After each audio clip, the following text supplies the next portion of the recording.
Magandang araw mga kapatid. Happy 40th anniversary, tahanan ng Panginoon.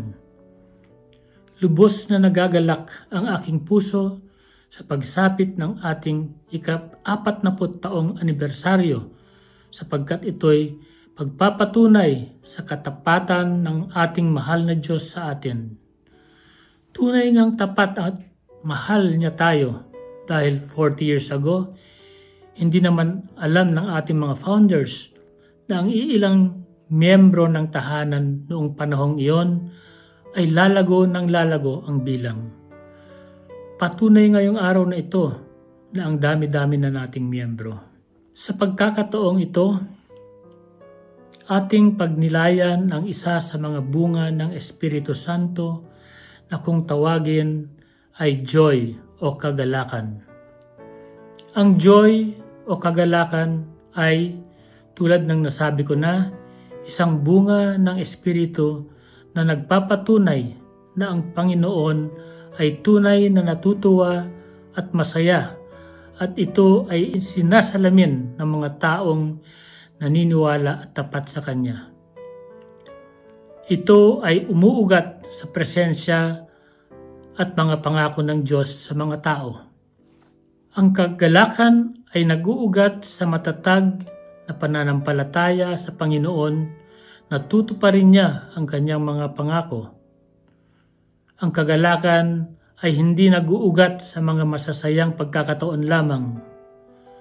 Ang kagalakan ay isang nagtatagal na emosyon na nagpupumilit sa gitna ng paghihirap habang ang mga mananampalataya ay nakatuon ang kanilang paningin sa Diyos sa pag-asang siya ay tutugon sa kanilang mga daing at pangangailangan. Ang pakikiisa sa presensya ng Panginoon ay nauugnay sa ganap na kagalakan at walang hanggang kasiyahan. Ang kagalakan ay kakaiba sa kaligayahan. Ang kaligayahan ay pansamantala lamang at nakabase sa panglabas na kadahilanan. Samantalang ang kagalakan ay nag-uugat sa malalim na saya, dulot ng isang masidhing relasyon sa Diyos. Sa kagalakan, ang pagtitiwala sa Diyos at sa Kanyang katauhan at pangako ang pinipili ng tao kahit na hinaharap natin ang mga pagsubok o mahirap na sitwasyon. Mga halimbawa ng kagalakan sa Biblia. Unang ehemplo, ang ehemplo ni Jesus. Ang ehemplo ni Jesus sa kanyang paghihirap sa krus para sa kagalakan na inilaan sa kanya. Hebrews 12:2. Kagalakan ang pinagmulan ng lakas sa gitna ng paghihirap. Pangalawang ehemplo, mga disipulo. Ang mga disipulo ay puno ng kagalakan at ng Espiritu Santo. Acts 13:52. Ang mga disipulo ay puno ng galak dahil sa presensya ng Panginoon. Pangatlo, sa James chapter 1 verses 2-3, hinihikayat ang mga nananampalataya na ituring na kagalakan ang pagharap sa mga pagsubok sapagkat ito ay magdudulot ng tiyaga at nagpapalakas ng pananampalataya.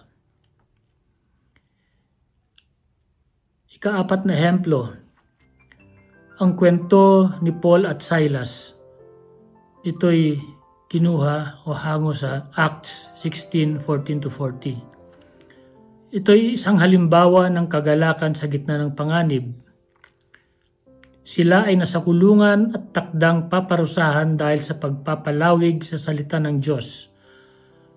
Habang nasa kulungan sila ay umawit sila ng mga salmo.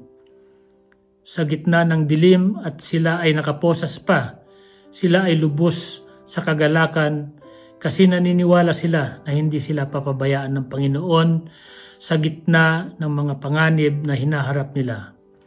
At yun na nga, lumindol at nabuksan ang mga pintuan ng kulungan at sila ay nakalaya. Ang kagalakan nila ay nakabase hindi sa kanilang mahirap na sitwasyon sa pagkakakulong, kundi sa paniniwala nila na sila ay sasagipin ng Panginoon. Ang espiritu ng kagalakan ay humuhubog o nagtra-transform sa tao. Habang tayo ay nakatuon sa kabutihan ng Diyos, binibigyan niya tayo ng lakas na harapin ang mga pagsubok na puno ng pag-asa at katatagan. Ang pagkakaroon ng kagalakan sa puso ay nagdudulot ng magandang epekto sa ating mga relationships, nagbibigay ng lakas ng loob, at nakikita ng mga tao ang katauhan at kabutihan ng Panginoon sa pamamagitan ng ating ehemplo. Sa ganitong paraan, itinuturo natin ang Panginoon sa kanila at kung gaano niya sila kamahal. At para sa ating mga servants, ang espiritu ng kagalakan ay nagbibigay ng lakas upang lalo pang magsilbi at maging tapat sa Kanya. Bilang pangwakas, tayo, bilang mga mananampalataya ay hinihikayat na aktibong linangin ang kagalakan sa pamamagitan ng mga gawain tulad ng pagsamba, pasasalamat at pagtitiwala sa salita ng Diyos lalo na sa mahirap na panahon. Maraming salamat mga kapatid at magandang araw muli sa inyong lahat.